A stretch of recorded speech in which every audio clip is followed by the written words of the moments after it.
So I'm the leader of Oxfordshire County Council, and Oxfordshire, as you may know, is a very rural county, but it also has the city of Oxford right in the middle, and it also has a number of market towns, including Banbury, Abingdon, Witney, which are quite substantial, so they have quite large populations. And we are very ambitious as a county council to ensure that we change the way in which people travel around the county to make it easier for them to use things like buses, trains, active travel, and wherever possible to walk in their own environment. So we're looking at ways in which we can provide people with the tools to be able to do that.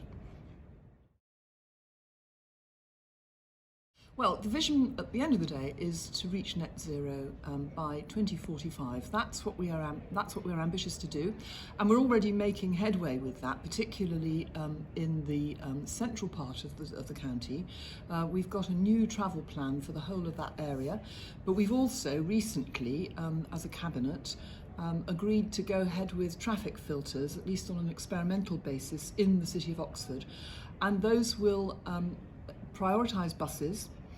People will still be able to travel around by car, but they will have to limit the amount of time that they use their car. Everybody who lives in the city will get 100 passes a year to go through the traffic filters, and everybody who lives in the rest of the county will get 25 passes a year. So what we're encouraging people to do is to think about using other modes of transport. Buses, for example, it will speed the buses up because there'll be fewer cars on the road, so it should be more attractive to people to use buses. And also, where possible, building infrastructure that will help people to cycle more and, of course, walk more. It's really important that we look at it from the point of view of how we can encourage people to change their ways of travelling around, but at the same time feel that they can get from A to B. So we'll make it possible for people who need to access every part of the city. So, for example, carers or people with blue badges will be able to go through the traffic filters. It's just a case of limiting the number of cars in the city so that we can make it easy for everybody to travel around. The transport priorities are first and foremost active travel, so whether that's cycling or walking, and then after that bus, and then after that we really want people to use the trains to get about. We have a good train network. We are very enthusiastic about the fact that East West Rail is going to be coming to Oxford, and that will help people to travel across the country without having to go into London and out again. We want to make sure that people can travel west as well, so we're looking to expand the rail line to Swindon and beyond that. And the priority for us is to reduce car travel, but where people do need to access cars in the future, we want to make it possible for them to use electric vehicles. And so electric vehicle charging infrastructure is also part of our plan. We really value the support that we get from EEH in putting these plans together, because transport can't be limited to one county. It's got to be looked at holistically.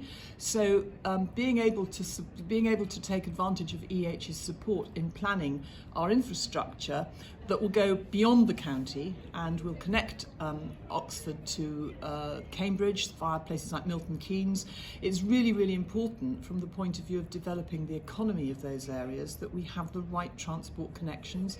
And of course, with the two great universities, Oxford and Cambridge, at either end of that, having that connection is absolutely vital, particularly for people who are developing all sorts of innovative technologies to be able to get across the region easily, to be able to connect with each other.